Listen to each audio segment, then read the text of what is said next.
Assalamu alaikum. Now we're going to talk about some practical aspects for preventing the medical errors.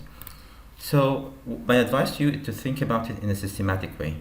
By this I mean we have to answer the following questions so that we can be able to deal with the medical errors. By systematic, let's deal with it as a system, as a process. Each, obviously, as any other process, it has steps. So if we know the steps and who is involved at each level, in each step, so basically this will help us to avoid and prevent medical errors, hopefully. So the first question is, what are the points of patient-system interaction? Or what are the points at which the patient interacts with the healthcare facility? So from the very beginning, let's put this scenario. Imagine yourself as like a patient, and then basically you're entering the healthcare facility, you are received there. Then it could be either for an emergency or for the outpatient department or clinic. Then most probably the patient will be sent to do some investigations, whether it's lab investigations or imaging. Then he might be admitted or sent to for example, a surgical operation. So we're talking about the OR or any other invasive procedures, whether it's done in the operation room or not. And eventually the patient will be discharged. So what is at stake here? Think about it in this way. We're talking about the patient rights and patient safety. If you are careful enough about the patient's rights and the patient safety, it will be less likely to commit a medical error.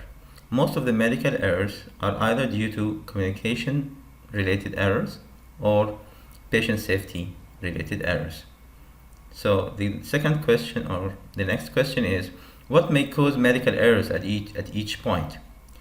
To summarize it and to put it in a way that is easy to follow and to deal with, we have divided it into who is the person or persons in charge, how should they deal with it.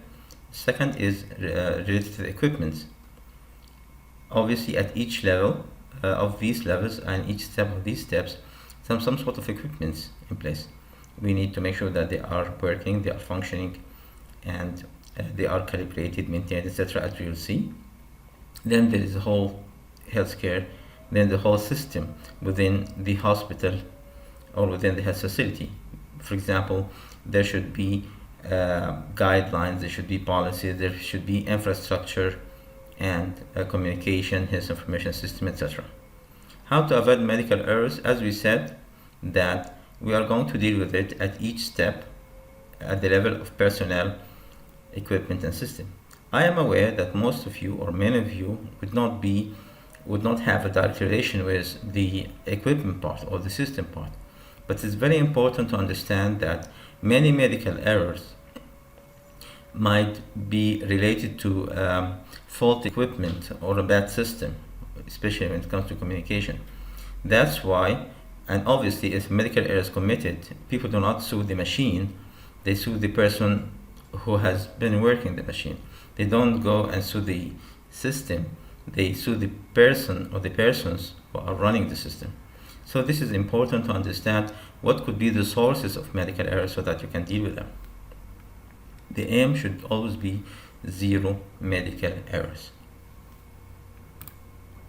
So let's have a bird's view of the patient healthcare facility interaction. As we said, it starts with the entry. So we have the reception or the emergency room or emergency department, and then we have the outpatient department or clinic. Then the patient goes to the clinic. There, the least done to the patients is history is taken, their medical history is taken, and they are clinically examined. Then they are most probably sent to do some investigations, whether it's lab investigation, imaging, or biopsy, depending on the case. Then some intervention is made. It could be a medical intervention, which is most of the time, basically through prescriptions, and then either to surgery or laparoscopy or any other sort of intervention, organ donation, blood transfusion. There's a very long list of interventions that we do to our patients. Then eventually there is the discharge, which is basically we are either sending the patient to home, hopefully well and safe, or refer to get the service elsewhere. Who is at stake? Think about it this way. If you want to prevent medical errors, you have to put three main circles that do interact together. The patient rights in terms of dignity, information, privacy, confidentiality, and the other patient rights. Then we have the patient safety. We are talking about the physical safety, for example, safety from falls, safety from harassment and bullying, safety from abuse of any kind. And then we're talking about the patient's medical safety. So basically, patients should be treated from the diseases they have, not having further infections from the hospital or the facility where they are admitted. Then we have the psychological safety, which is basically to make sure that the patients are not psychologically abused in any way. Then we have the infection control, and our focus is to avoid the healthcare associated infections. As we said, there are three levels or three steps or three main points at which you should focus. The personnel should always be available, should always be enough, and should always be trained. And we know that it's not always the case, but this is the aim. Otherwise, we are inviting medical errors to happen. Then we have the system. The system should be present, should be functioning, should be updated. Then we have the equipment. The equipment again should be available, should be functioning and maintained. These are the key steps and the key points if we try to eliminate or perhaps prevent medical errors. Then these are the steps, these are the main sites at which we should be working. So let's start from the entry phase. In terms of patient rights, obviously patients should be treated politely, should be treated with dignity. From the very beginning, from the reception, from the security person or the person who's letting them in. Then the receptionist should be welcoming, should be informing, and should be respecting of the patient rights. Basically, the patients need enough understandable information about the available services, the relevant policies, and obviously the cost for the services that they are asking for or that will be provided for them. It's very important, even for the patients who are insured, it's very important to make sure that the patients are aware of the financial cost, because sometimes or many times the insurance does not cover everything. So there are some services that either need approval or paid fully out of pocket from the patient. Then there is the issue of respecting the privacy. By respecting the privacy, basically you are asking the patients to keep distance from each other, or at least the visitors at this level, because they might or might not be patients. And this is again helps in two aspects. One aspect is infection control by keeping a distance between those within the healthcare facility, and obviously for an ethical duty to maintain privacy. And by this, and we might detail on that more, but at this level we need to make sure that the information given by the patient is not or could not be heard by other patients or staff. For example, especially when it comes to sensitive information, like if the receptionist or the nurse is trying to check the name, the address, the phone number, or any other measures taken by the hospital to confirm the identity of their patients. Then there is the issue of confidentiality, as we just mentioned, that this information should be collected away from other patients and staff, and should be written and recorded, whether it's in a paper form or an electronic form. The person receiving the patient should be trained to do this and to maintain the confidentiality. Again, as a reminder from our previous part, that confidentiality, especially if it's electronic, there should be limited access to the medical records of the patients.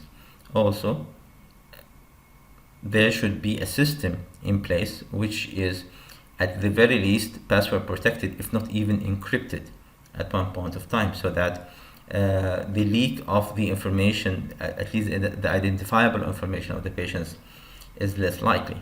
We need, as we said, to inform the patients about the cost of the services they are receiving. It's also important to for the personnel in all the stations that we have mentioned earlier, to make sure that they are following the infection control measures.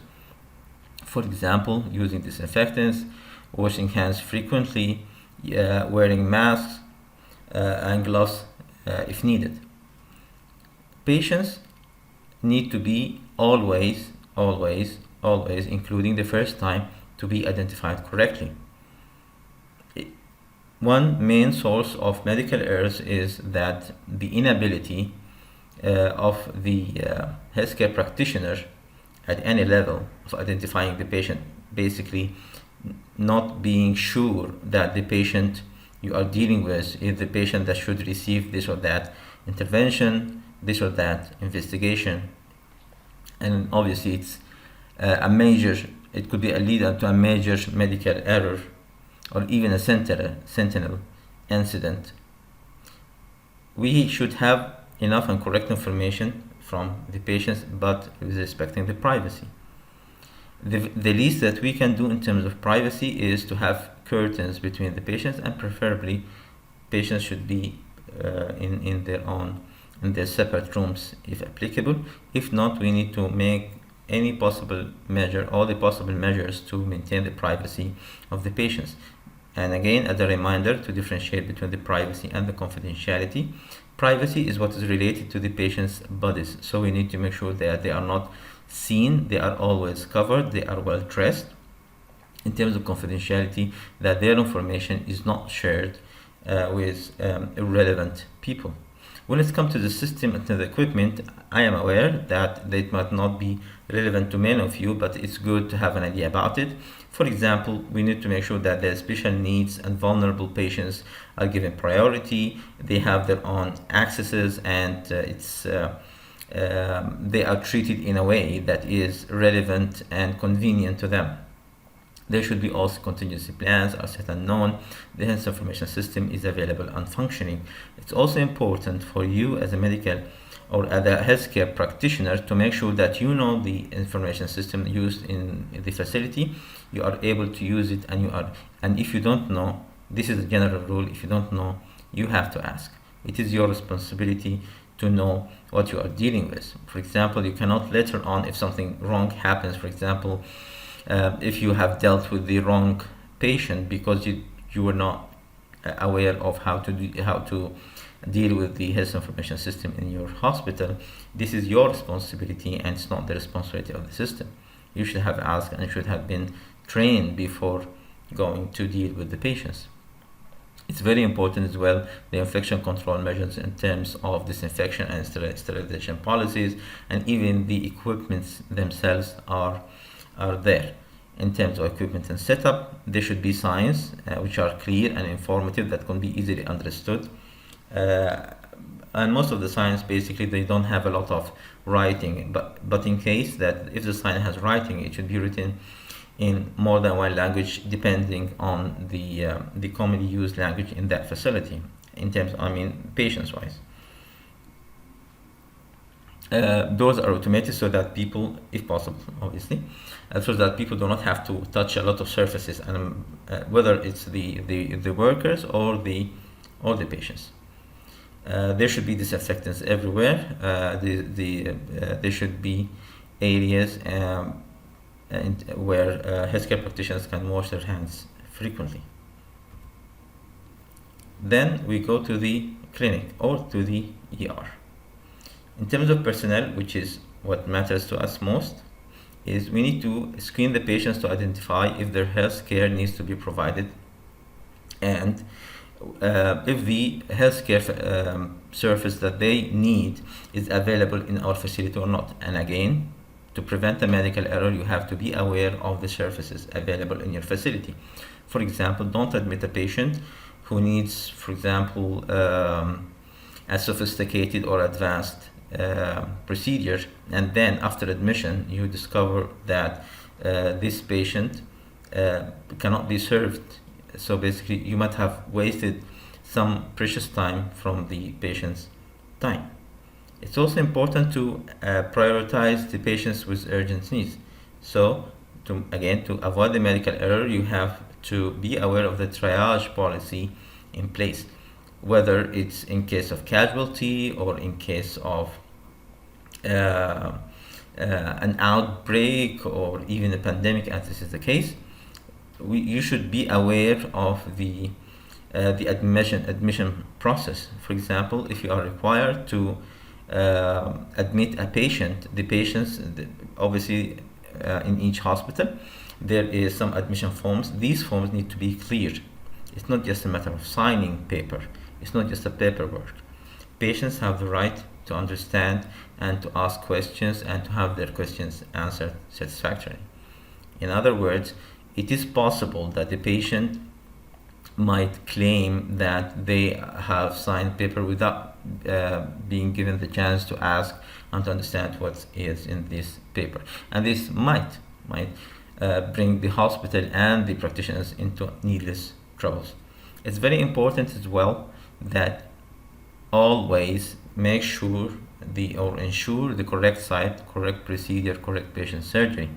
This is one of the main goals of preventing medical error and for patient safety as well.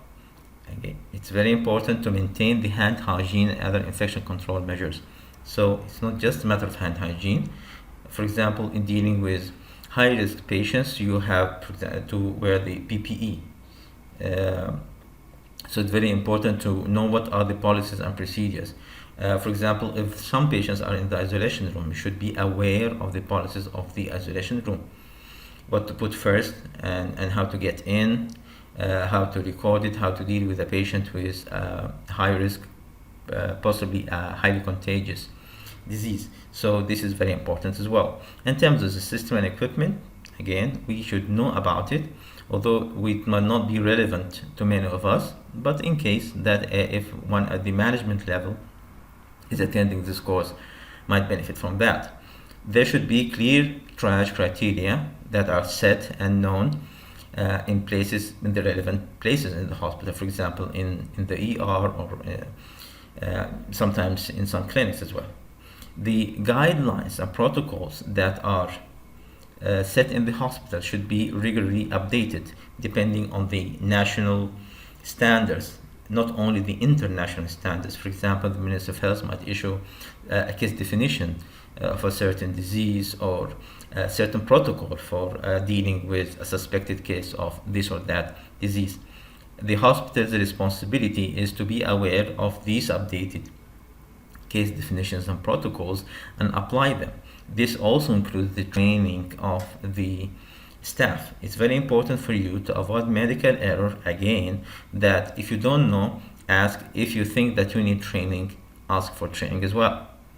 There should be obviously policies and guidelines, training on triage, CPR, life-saving interventions, including the DNR and when to remove the equipment, etc. In terms of equipment and setup, there should be life-saving equipments and drugs are available, accessible, checked, and functioning.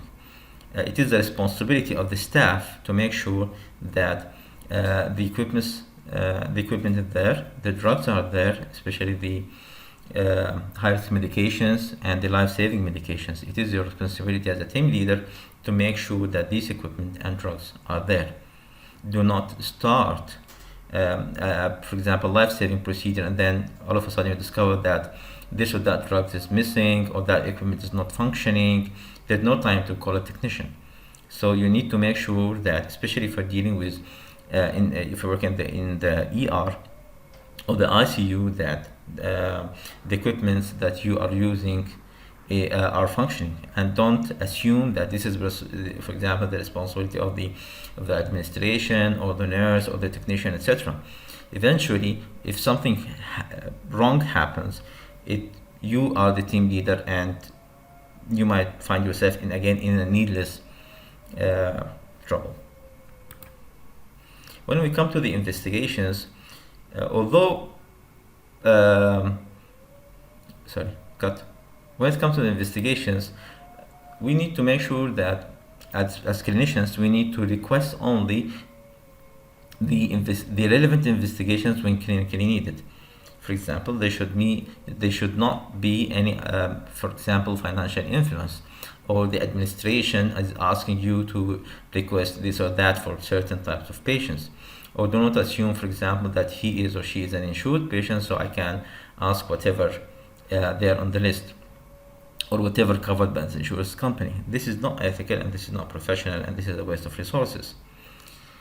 And you might be exposing your patient as well to unnecessary risk. It's also important to inform the patients and to take their consent, even for the investigations. Let them know what kind of investigations you are asking, you are requesting, and why, and what will happen before the results are known, and what will happen after the results are known, and what do they mean. It's very important also to plan in advance with the patients, so that, for example, the results will appear. So, for example, in 2 days, we can meet or a certain appointment within 3 to 5 days to check the results and give some scenarios about what could be the next steps. Spend some time so that with the patient will spare you a lot of time, la qadar Allah, if something wrong happens. It's also important, in although it's not relevant to many doctors and nurses, but those who are working in the lab should be qualified personnel with adequate education, training, qualification, and experience. Those who are doing the investigation, because medical errors in terms of diagnosis, either misdiagnosis or wrong diagnosis, can happen because of this, because the investigation was not done by the proper or a well qualified person. In terms of system and equipment, it's a patient try to know the price of the investigations, as we mentioned early on. Also, the procedures for collecting, identifying, handling, safely transporting, and disposing of specimens should be followed, and if not known, and again, this is a message for our colleagues in the labs and the imaging departments. If you don't know, ask. If you think you need training, then don't shy away from it, because otherwise you might be committing or facilitating, in a way, a medical error, and obviously no one wants that. There should be a coordinated process to reduce the risks of infection, and there should be quality control procedures for lab surfaces.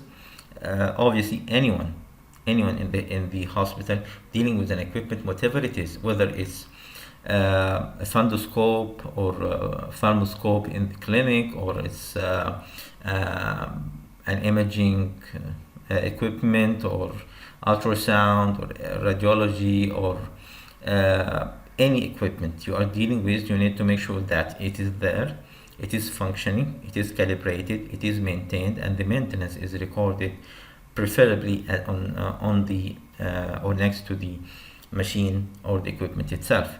It is your responsibility. Again, if something wrong happens, la qadar Allah, people do not sue machines, they sue the people running them. So there should be the means to facilitate clear and timely communication of results. Obviously, we do investigations, so that the investigations should be delivered to the clinician and not directly to the patients.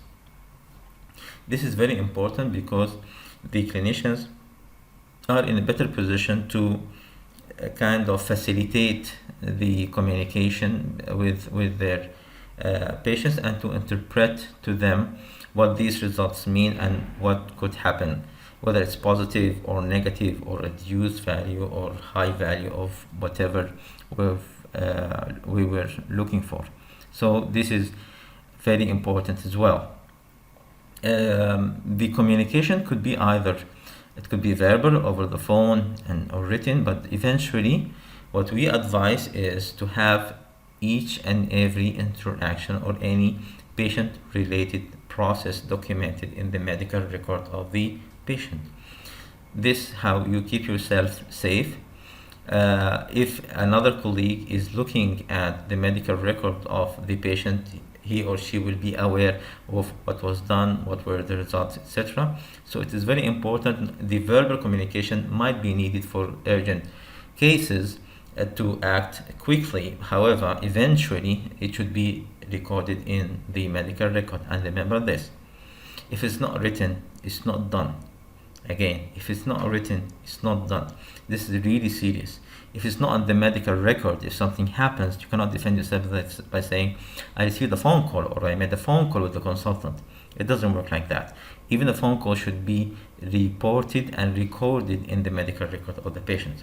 Again, we want to prevent medical errors from happening, and we want to prevent you from going into needless troubles. When it comes to admission, there is obviously a long list of patient rights and patient safety requirements, but let's think about this. First, the qualified personnel are responsible for the patient's care. It might seem obvious, but let me tell you this. For example, in a teaching hospital, there are different levels. There are the medical students, there are the residents, there are the junior consultants or the senior consultants, etc.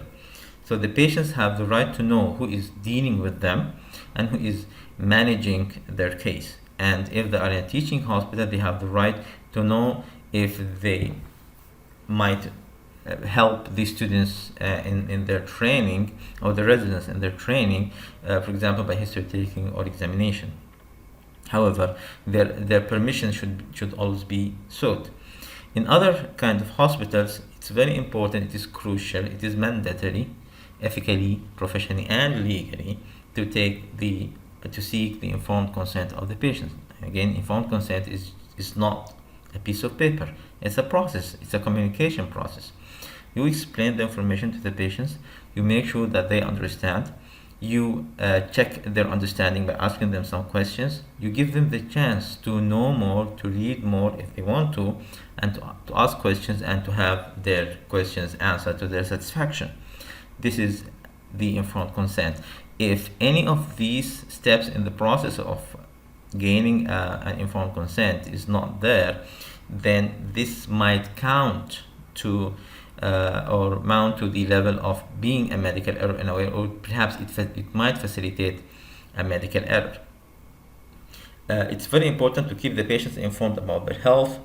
And by the way, it's very important to remember that consent is not just about accepting the treatment. It might be also about refusing the treatment, whether a part of the treatment or the whole treatment. Also, the patients might choose to discontinue their treatment or to withhold resuscitative services. All of these procedures, which could be literally a matter of life or death, they should be shared and known by the patients, and patients should be, to the extent possible, shareholders, if you like, or stakeholders and participants in the decision process. Again, this is an important advice. The more you involve your patients, the less likely medical errors will happen. So communication is key. In terms of patient safety, you should follow the infection control measures, including the PPE and adequate disposal of used equipment and even the disposable, for example, the gowns, the mask, the gloves, etc. There should be dedicated biohazard, the well-known yellow bins in the hospital. Again, system and equipment. The patients are given the right to refuse the care of the carer. It depends. For example, some patients might refuse, for example, to be treated by a male doctor or a female doctor. This is another debate or another issue, but in principle, they have the right to know who is going to take care of them, and if possible, to have a carer of their choice. There should be clear policies on discharge against medical advice, DAMA, next of kin, the DNR, etc. It's your responsibility as a practitioner in the hospital to be familiar with these policies and read them, understand them, and know how to apply them. It's very important also to have clear labels in terms of, for example, the risk of fall, about the dietary restrictions, what kind of clinical guidelines and policies in place. There should be also the possibility or the chance should be given to the patient to resolve any complaints and conflicts with the healthcare management team, for example, through the clinical ethics committees. It's very, again, I repeat this, anyone handling or dealing with an equipment, make sure that it is there, it is functioning, it is calibrated and maintained. Also, when it comes to admission, we have to obtain the informed consent before major interventions, for example, surgery, anesthesia, procedure sedation, use of blood and blood products, whether it's donating blood or receiving it, and other high-risk treatments and procedures. We should always maintain the patient's privacy, and as we said, the privacy is about keeping the bodies out of sight, the bodies of our patients out of sight of relevant persons, whether it's other patients or other personnel in the facility who are not involved in the treatment of that patient. Again, the confidentiality, whether it is on the paper form or digital form in the health information system. The general rules: don't share your password, make sure that you log out after each session, limit the access to the patient's medical information, and don't share identifiable information with your colleagues. And you can, for example, say like a female of this age, of this condition, is suffering from this and that, if you are seeking a second opinion. There should be an effective communication system in place. For example, pagers, beepers, phones, intercom, and other means, and obviously the electronic, for example, video calls, and the video conferencing as well, if needed, if, for example, the consultant or the person in charge is away. The patients should be provided with places where they can be safe themselves and put their valuables in a safe place. This might not be relevant to us, but it's good to know. When it comes to discharge and referral, it's very important that the discharge should be based on clear criteria and guidelines. Pre-discharging or delayed discharging of the patients could mount to a medical error. We have to be careful about that. Discharge should only be by the authorized personnel only. So this means that it's not just a matter of send one of your junior staff to finish the discharge and give brushing piece of information and advice to the patient and let him or her go. It is your responsibility as a team leader in the healthcare management team to deal with the case until the patient leaves the hospital, either to home or to refer it to another facility. There should be a complete discharge summary. It's very important to educate our patients on discharge. You just don't leave them and education, by the way, it's not just a matter of these are your drugs and take them.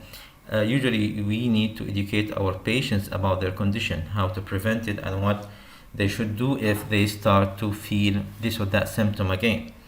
This is the level of education, and the more you educate your patients, the less likely they will be dissatisfied, to say it nicely. And again, you need to document the transfer, the discharge, and the patient's record. The general rule is if it's not documented, it's not done. It would be extremely hard to prove something that's not written in the medical record of the patient. It's also important that should be some sort of assistance available for the patient who need it. For example, someone to a wheelchair, someone to take, for example, their belongings to the car. There should be certain ramps, special needs area, etc. This kind of facilities. Again, this might not be relevant to us as clinicians, but it's good to know, and perhaps if one of the attendees of this course is at the management level. There should be policies on patient and family education and discharge instructions. In case the discharge is against medical advice, the policy should be clear and this should be clearly documented. And it's very important to mention here that DAMA does not mean that you are completely devoid or you can abandoning your patients because they refuse this or that part of your treatment plan. You should tell the patients, even in case of DAMA, that if you leave the hospital now, this and that complication might happen, and if you feel this and that symptom, or if you change your mind, you're welcome to come back. It's very important to educate the patient even in the case of DAMA, because if something bad happens after discharge, DAMA per se, if it's not associated with proper education, might not be enough per se as a document to be devoid of liability. It's also helpful to provide the patients with some education material on their condition to be written in language, in an easy language, understandable to them, and to be given to them as well. Thank you and see you next time.